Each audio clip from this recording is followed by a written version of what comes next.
ചേൻസി ക്യുവാനുമായി സംസാരിക്കുന്നു. യാവുനെ ഹെൽപ്പ് ചെയ്തതിന് എത്ര നന്ദി പറഞ്ഞാലും അത് മതിയാകില്ലെന്ന് അവൾ പറയുന്നുണ്ട്. എന്നിട്ട് അവനൊരു ഗിഫ്റ്റും കൊടുക്കുന്നുണ്ട്. യാവു എന്നോട് പറഞ്ഞിട്ടുണ്ടായിരുന്നു നിനക്ക് ഇൻസോമിയ ഉണ്ടെന്ന്. എനിക്കും പണ്ട് ഇൻസോമിയ ഉണ്ടായിരുന്നു. പക്ഷേ ഈ മെഡിസിൻസ് ഒക്കെ എന്നെ കുറെ ഹെൽപ്പ് ചെയ്തിട്ടുണ്ട്. നിനക്കും യൂസ്ഫുൾ ആയിരിക്കുമെന്ന് വിചാരിക്കുന്നു എന്ന് പറഞ്ഞാണ് അവൾ ആ ഗിഫ്റ്റ് കൊടുക്കുന്നത്. നീ ഞങ്ങളോട് ചെയ്തത് വളരെ വലിയ ഉപകാരമാണ്. ലൈഫിൽ എപ്പോഴെങ്കിലും നിനക്ക് എൻ്റെ ഹെൽപ്പിൻ്റെ ആവശ്യം വരികയാണെങ്കിൽ എന്നോട് പറയണം. നിനക്ക് റീപേ ചെയ്യാൻ ഞാൻ എപ്പോഴും തയ്യാറായിരിക്കും എന്ന് അവൾ പറയുന്നു. ചേൻസി തന്നെ ഇത്രയും പോഴ്സുന്ന കേൾക്കുമ്പോൾ ക്യുവാന് ഒരുപാട് ഷൈ ഫീൽ ചെയ്യുന്നുണ്ട്. അവൻ അവളെ ഒരുപാട് റെസ്പെക്ട് ചെയ്യുന്നുണ്ടായിരുന്നു. കാരണം യൂണിവേഴ്സിറ്റി വെച്ച് അവൾ അവൻ്റെ സീനിയർ ആയിരുന്നു. ചേൻസിയുമായുള്ള ഡിന്നറെല്ലാം കഴിഞ്ഞ് ക്യുവാൻ വെളിയിലേക്ക് വരുമ്പോൾ ലീജുൻ അവനെ വെയിറ്റ് ചെയ്ത് നിൽപ്പുണ്ടായിരുന്നു. നീ എന്താ വിചാരിച്ച് ചേൻസിയുമായി നീ ഡിന്നർ ചെയ്ത കാര്യം ഞാൻ അറിയില്ലെന്നാണോ? നീ എൻ്റെ ഫ്രണ്ടാണോ അതോ എനിമിയാണോ?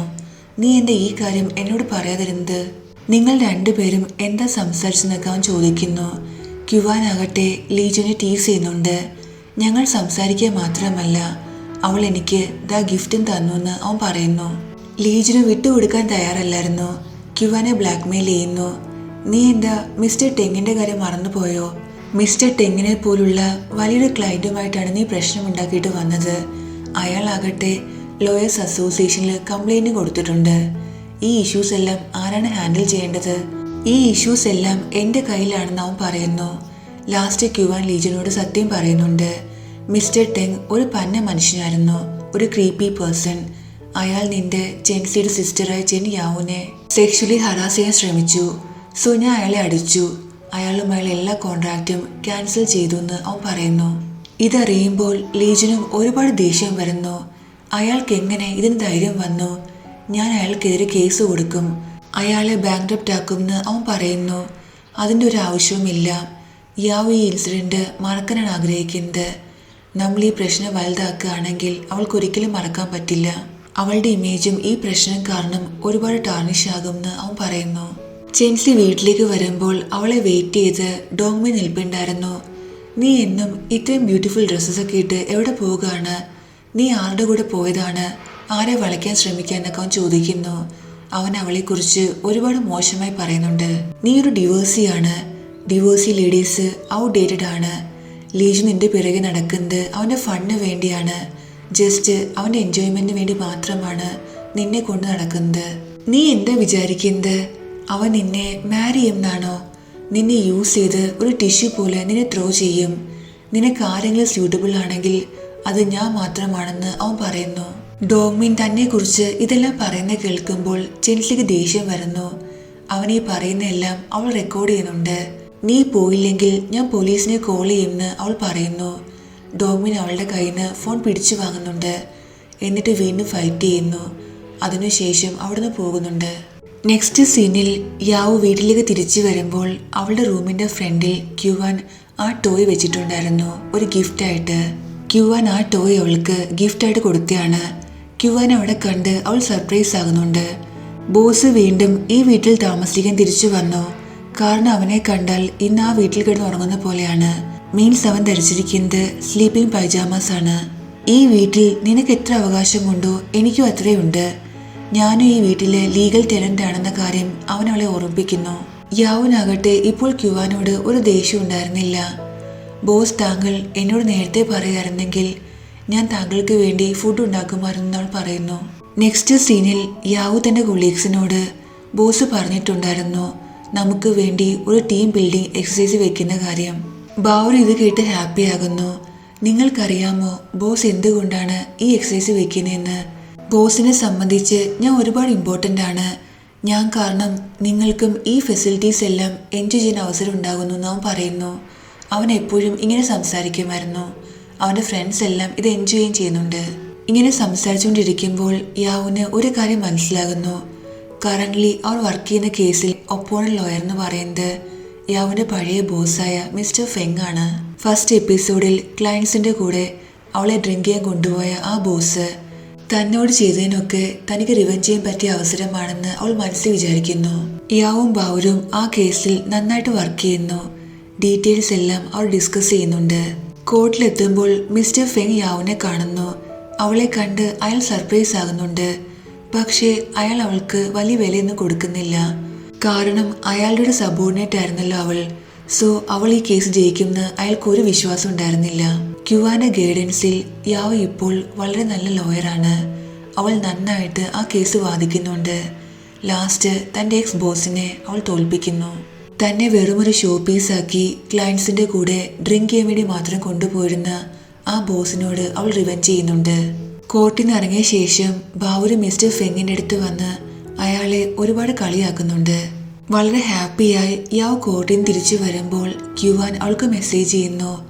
കാരണം അവളുടെ വീട്ടിൽ അവളുടെ മദർ വന്നിട്ടുണ്ടായിരുന്നു. യാവ് വീട്ടിലേക്ക് ഓടി വന്ന് ക്യുവാന്റെ അടുത്ത് നിൽക്കുന്നു. മദർ വിചാരിക്കുന്നത് ക്യുവാൻ അവളുടെ ബോയ് ഫ്രണ്ട് ആണെന്നാണ്. അല്ല മദർ, ഇതെന്റെ ബോസ് ആണെന്ന് യാവ് പറയുന്നു. അതെ, താൻ ഇവളുടെ ബോസ് ആണെന്ന് ക്യുവാനും പറയുന്നുണ്ട്. പക്ഷെ മദർ ആകട്ടെ ഇത് വിശ്വസിക്കാൻ തയ്യാറാകുന്നില്ല.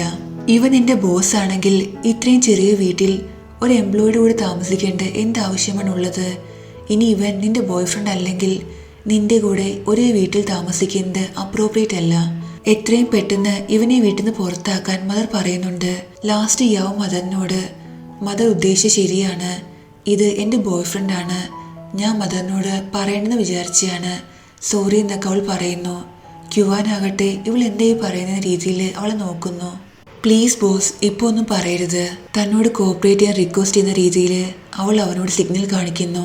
മദർ യാവുനെ സൈഡിലേക്ക് കൊണ്ടുപോയി, നീ ഇപ്പോൾ ഒരുപാട് ബോൾഡായി ലീവ് ഇൻ റിലേഷൻഷിപ്പിൽ, അതും എന്നോട് പറയാതെ എന്ന് പറയുന്നു. മദർ ഉദ്ദേശിക്കുന്ന പോലെ ഞങ്ങൾ തമ്മിൽ വേറെ രീതിയിൽ ഒരു റിലേഷനും ഇല്ല. ഞങ്ങൾ സെപ്പറേറ്റ് റൂമിലാണ് താമസിക്കുന്നത്. മദറിനെ വേണമെങ്കിൽ ചെക്ക് ചെയ്യാമെന്ന് അവൾ പറയുന്നു. തൻ്റെ മദർ ഈ സിറ്റുവേഷൻ കൂടുതൽ ഡിഗ്ഗീകരിക്കാൻ വേണ്ടി പോകാൻ ടൈമായെന്ന് പറഞ്ഞ് യാവ് മദറിനെ കൂട്ടി വീണ്ടും വെളിയിലേക്ക് വരുന്നു. മദർ, എൻ്റെ ബോയ് ഫ്രണ്ട് ഒരുപാട് പുവറാണ്. അവന് പ്രോപ്പറായിട്ട് ഒരു ജോബില്ല. ഞാനാണിപ്പോൾ അവനെ സപ്പോർട്ട് ചെയ്യുന്നത്. അതുകൊണ്ടാണ് അവൻ എൻ്റെ കൂടെ താമസിക്കുന്നത്. ഈ കാര്യം മദർ അറിയുകയാണെങ്കിൽ അപ്രൂവ് ചെയ്യില്ലെന്ന് വിചാരിച്ചു. അതുകൊണ്ടാണ് ഞാൻ പറയാതിരുന്നതെന്ന് അവൾ പറയുന്നു. ഇത് കേട്ട് മദറിന് ഹാപ്പിയൊന്നും ആകുന്നില്ലെങ്കിലും ലാസ്റ്റ് അവിടുന്ന് പോകുന്നു. യാവ് വീട്ടിലേക്ക് തിരിച്ചു വരുമ്പോൾ ക്യുവാൻ ദേഷ്യത്തിൽ അവിടെ ഇരിക്കുകയായിരുന്നു. അവൾ അവനോട് സോറി പറയുന്നുണ്ട്.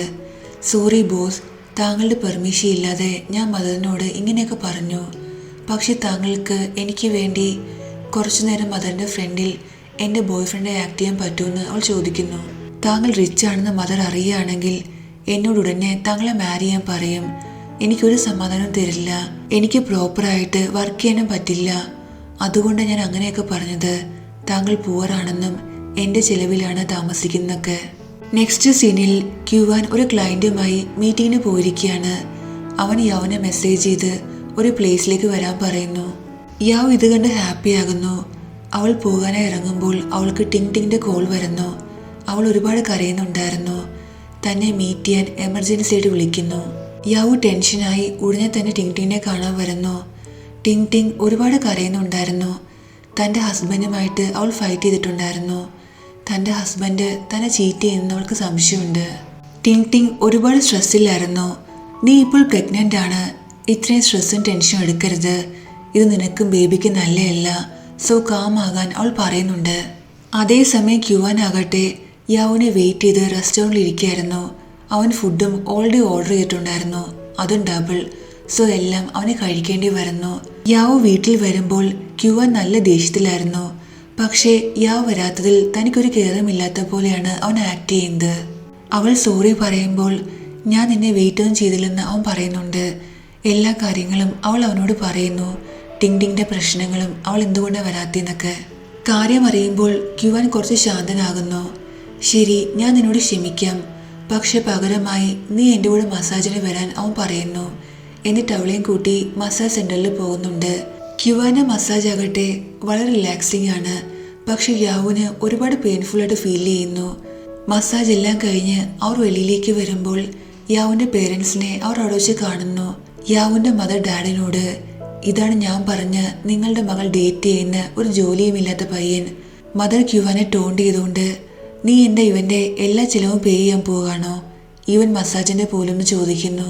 ഒരു കള്ളം കീപ്പ് ചെയ്യാൻ വേണ്ടി 10 കള്ളം പറയണമെന്ന് ആൾക്കാർ പറയാറില്ലേ? ആ അവസ്ഥയാണ് ഇപ്പോൾ യാവുൻ്റേത്. അല്ല മദർ, ഞങ്ങളിവിടെ ക്യുവാന് ഒരു ജോലിയുടെ കാര്യം സംസാരിക്കാൻ വന്നെയാണെന്ന് യാവ് പറയുന്നു. യാവ് ബാക്ക് ടു ബാക്ക് ഇത്രയും കള്ളം പറയുന്ന കേൾക്കുമ്പോൾ ക്യുവാൻ സർപ്രൈസായി അവളെ നോക്കുന്നുണ്ട്. യാവ് തന്റെ പേരൻസിനെയും കൂട്ടി അവിടുന്ന് പോകുന്നു. ക്യുവാൻ ഒറ്റയ്ക്ക് നടന്നു പോകുന്നത് അവന്റെ മദർ കാണുന്നു. തന്റെ കൂടെ ടൈം സ്പെൻഡ് ചെയ്യാൻ തന്റെ മകന് ടൈമില്ല. പക്ഷെ ഇത്രയും ലേറ്റായിട്ട് മസാജ് സെന്ററിൽ വന്നത് എന്തിനാണെന്ന് മദർ ആലോചിക്കുന്നു. അപ്പോൾ അവന്റെ കൂടെ ഒരു ഗേളും ഉണ്ടായിരുന്ന കാര്യം ആ എംപ്ലോയി പറയുന്നുണ്ട്. തന്റെ മകന്റെ കൂടെ ഒരു ഗേളും വന്നു എന്നറിയുമ്പോൾ സത്യം എന്താണെന്നറിയാൻ ഒബിയസ്ലി മദർ ഒരുപാട് ജിജ്ഞാസയാകുന്നു. ക്യുവാൻ ഒറ്റയ്ക്കാണ് പോയത് തിരിച്ച്. കാരണം യാവു അവളുടെ പേരൻസിന് കൂടെ പോയിട്ടുണ്ടായിരുന്നു. മദർ അവന്റെ കാറിനെ ഫോളോ ചെയ്യുന്നു. ഈ കാര്യങ്ങളെല്ലാം ഫാദറിനെ വിളിച്ച് പറയുകയും ചെയ്യുന്നുണ്ട്. മക്കളുടെ സീക്രട്സി കണ്ടെത്താൻ മദറിന് പ്രത്യേക കഴിവാണെന്ന് ആളുകൾ പറയാറില്ലേ? ആ അവസ്ഥയാണ് ഇപ്പോൾ. മദർ ഇവിടെ ഡിറ്റക്റ്റീവിനെ പോലെ ക്യുവാന്റെ വീടിന്റെ ഫ്രണ്ടിൽ നിൽപ്പുണ്ട്.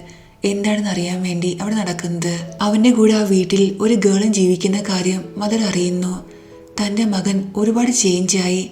ഇപ്പോൾ ഒരു ലീവിൻ ഗേൾഫ്രണ്ടും ഉണ്ട്. സ്വന്തം പേരൻസിനോട് പോലും അവൻ ഈ കാര്യം പറഞ്ഞിട്ടില്ല. ക്യുവാനെ യാവും സൂപ്പർ മാർക്കറ്റിൽ പോകുമ്പോൾ മദർ അവിടെ അവരെ ഫോളോ ചെയ്യുന്നു. ഗ്രോസറീസ് എല്ലാം അവർ ഒരുമിച്ച് വാങ്ങിക്കുന്ന കാണുമ്പോൾ ഇവർ റിലേഷൻ ഒരുപാട് സ്ട്രോങ് ആണെന്ന് മദറിന് മനസ്സിലാകുന്നു. എല്ലാ അപ്ഡേറ്റ്സും മദർ അപ്പോൾ തന്നെ ഫാദറിനെ വിളിച്ച് പറയുന്നുണ്ട്. ഇതെല്ലാം ഫാദർ നന്നായിട്ട് എൻജോയ് ചെയ്യുന്നു. സത്യം പറയുകയാണെങ്കിൽ എന്തെല്ലാം പേരൻസ് ആണല്ലേ. ഇവിടെ യാവു കുക്ക് ചെയ്ത് നിൽക്കുകയാണ്. അപ്പോൾ ക്യുവാന് കിച്ചണിൽ നിന്ന് എന്തോ എടുക്കേണ്ട ആവശ്യം വരുന്നു. അവൻ അവളുടെ പിറകെ വരുമ്പോൾ പെട്ടെന്ന് സോസ് ബൈ ആക്സിഡന്റ് അവന്റെ ഷർട്ടിൽ വീഴുന്നുണ്ട്. ക്യുവാന് ഷർട്ടാകുമ്പോൾ ഒബിയസ്ലി എക്സ്പെൻസീവ് ആണെന്ന് യാവുന് അറിയാം. കറ കളയാൻ വേണ്ടി യാവു അവനോട്, സർ താങ്കൾ പെട്ടെന്ന് ഷർട്ട് ഊരൂ, ഞാൻ കഴുകാമെന്ന് പറയുന്നു. അവൻ ഷർട്ട് ഊരുന്നുണ്ട്. കറക്റ്റ് സമയത്ത് മദർ അവിടേക്ക് എൻ്റർ ചെയ്യുന്നു. ഈ രീതിയിൽ ഇവർ രണ്ടുപേരെയും കാണുമ്പോൾ മദർ ആകെ ഷോക്കാകുന്നുണ്ട്. മദർ എന്തായിരിക്കും ചിന്തിക്കുന്നതെന്ന് നമുക്ക് എല്ലാവർക്കും എക്സ്പെക്റ്റ് ചെയ്യാവുന്നേ ഉള്ളൂ.